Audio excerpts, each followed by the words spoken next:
Hey everyone, thanks for watching. My name is Jay Martin, and this is the first in a series of videos that I want to do about playing the flank position in a 3v3 or a 4v4 game. This is a 3v3 game, and playing the flank position in a 3v3 is much different than playing in a 1v1 or a 2v2, and it's obviously a lot different than playing the central position in a 3v3 or a 4v4. So there are some peculiarities about the flank position in a 3v3 that I wanted to talk about, and this first video I wanted to focus on builds, or what kind of army that you should bring. And generally there are two kinds of builds you can bring from a theoretical perspective. The first is a more conservative, what I'm going to call a traditional build with a lot of light infantry, and most rules that people set for games are 5 light infantry, and on Angracio Flatlands it's fairly standard to have no artillery and 5 light infantry. So a more traditional build, and what I want to do is zoom over to my opponent. I'm sorry, let me back up. I'm actually playing in this game. I'm the French player, and my opponent here is the British player, is Ratu of the YouTube channel Ratu498. And Ratu, I'm going to pause here to talk about this, has what I'd call a more traditional build, and he has the 5 light infantry, and then he has a bunch of line, and he has 4 cav units. He's a little light on cav, and he's heavier on line. I'm going to talk about that a little bit later. My build, I'm French, is much different. What Ratu's light infantry lets him do is it lets him play a more of a waiting conservative game, because these light infantry have a pretty good range, and that lets him play a little what's a good word? More conservative, or a more wait to see what opportunities arise. My build, however, is much different. I'm playing as France. I only have 2 light infantry, and they're right there. So because Ratu has a light infantry advantage, that will let him stand back and have a range advantage. So because he does have a range advantage, this will force me to get in there and engage with him. Well, I kind of have planned to get in there and engage with him. On my right side, I have 3 Old Guard units right there, and there's a militia in front of them to soak up bullets. Call it a meat shield. And then I have 3 more line here, and then another line unit ready to take the place when one of these groups falls. Actually, I have 2 of them. Oh, sorry, that's the second militia unit. So what I'm going to have is 2 militia in front of my 3 Old Guard, and I have 7 cav units. So the nature of my build forces me to be incredibly aggressive, because I can't sit back and get pecked to death by his light infantry. I have to get in there and kill him, and I have to kill him very fast. Also, he has substantially more infantry than me, so I have to use my cav as leverage to give me a good infantry advantage. What Ratu and I have here, him on this side and me over here, are 2 very opposing theories on how to construct your army for the flank position of a 3v3, and my build is wrong. His build is right. Ratu maximizes his light infantry, and I am forced to get in there and fuck him up. Now, my build would be quite good for, say, a 1v1 game, or maybe even a 2v2 game, but because you're fitting more players into the same map, the players are more condensed, and you have less room to maneuver, you can't flank anybody, yada yada yada, and it pretty much your units just have to sit there and shoot at each other.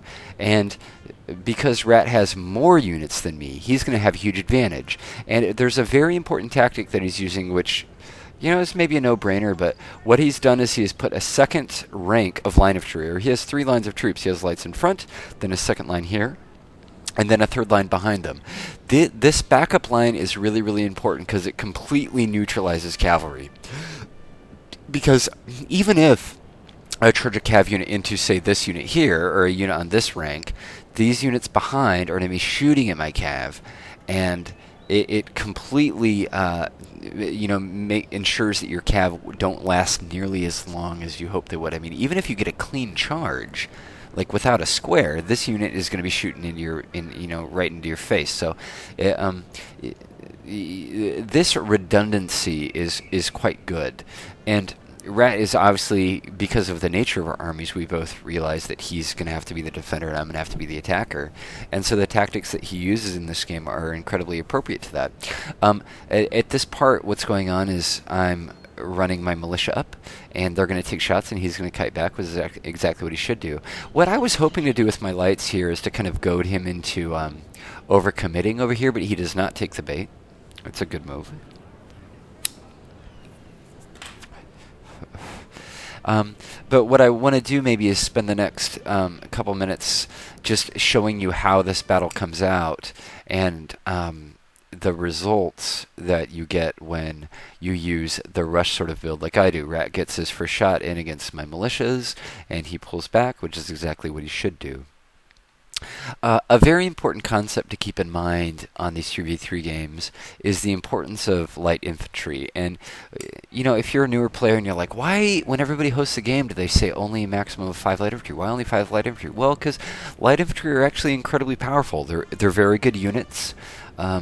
And when you spam them, or bring, like a whole bunch of them, essentially whoever has the most light infantry has a pretty big advantage. And so that's why people limit them. Rat does a very smart thing here. He charges his cav in.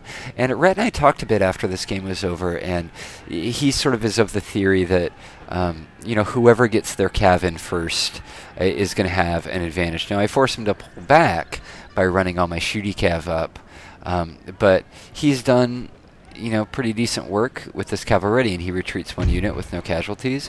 My militia are going, and look at all this firepower that he's putting out.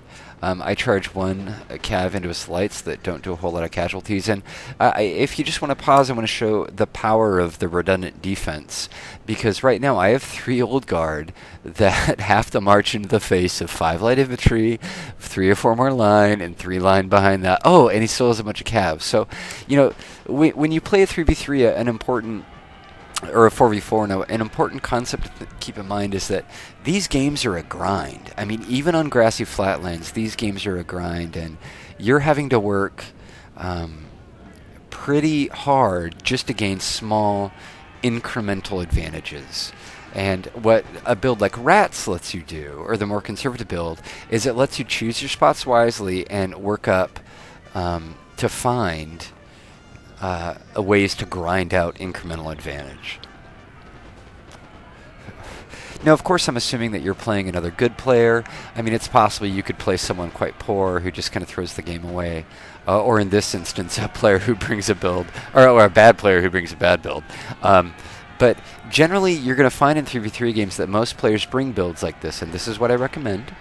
And if we have a game with 2 lights, armies with lights against armies with lights, then you kind of just have to grind out for incremental advantage, and that's okay. There's nothing wrong with that. That's how the game is played. It takes a while to kill everybody, and I think the best commentary I could give right now is just to watch kind of how my attack completely fails to break Rat's line. Now, I've cleared out his light infantry at this point, and I'm having to pull my reserves in, but my cav force is essentially spent, and my old guard are incredibly depleted, down to 40, down to 50, and down to 70, against 3 incredibly healthy line and 3 more line behind them. So, I mean, what's happened is, I've wasted 2 militia and about 5 or 6 cav units up to this point, and I'm getting nowhere with it. Is what's going on. See, look, that's exactly what I'm talking about. You see that right there? Cav unit comes in, the reserves shoot him up. That cav unit isn't going to do shit, right? Very, very important. And from this point on, I mean, Rat has pretty much completely routed me. I'm going to click into fast forward. What happens here is I realize it's hopeless, and I pull back. And, honestly, it seems that I'm not completely outnumbered, that we're kind of even, but the difference is that his units are fresh and full, and my units are a tad depleted. And what's going to happen from this point is we switch down to, because both sides are out of cav, and both sides are out of lights, well, except for I have lights left, but they don't really count. He's going to push up his line, and he's just going to shoot it out with me, and he's going to have a pretty big advantage from this point. And at this point in the game, Rat's just going to have an infantry shootout with me, and he's going to wreck me really, really good. And I'm going to wind up losing this entire game for our team. One other thing I wanted to point out, if I scroll down, you notice that these games tend to move pretty slow. If I remember correctly, this game featured 6 Huntsman players, and we were just kind of playing against each other. And this particular clan is quite good at this format, 3v3 and Grassy, and everybody sort of all 6 players were aware that a big engagement was going on this flank, and so they were willing to keep things conservative. Alice! And they're just going to kind of watch how things unfold on our side. And unfortunately, I'm going to lose, which really just dooms our entire team to the loss. Is what's going to happen. And I'll just click fast forward and let you watch the rest of it. This first video, the sort of lesson I wanted to give, or the concept I wanted to express, was the importance of the build you bring when you play the flank position in a 3v3. You want to have light infantry, depending on kind of your in particular style. You would want to have between 4 and 6 cav, and then the rest line. And depending on your faction too, Rat likes Great Britain in this position because Great Britain's line units are a little better than average. And depending on your preference as a player, you might choose to bring a different faction and then the strengths of that faction, etc. At this point, my neighbor in the middle, I think that was BuzzFuzz, sent a bunch of emergency Portuguese cav over, and they really came too late. I tried to get them to pull that charge back, but they were too late to change what had happened. Red 2 had killed me really, really well. So again, light infantry are important, and you want to bring that maximizes bring a build that maximizes them. You want to have the 5 of them that you're allotted. And in the next video, I'm going to talk about sort of basic tactics and how you want to use that light infantry. So thanks for watching, and please continue on to watch the second video.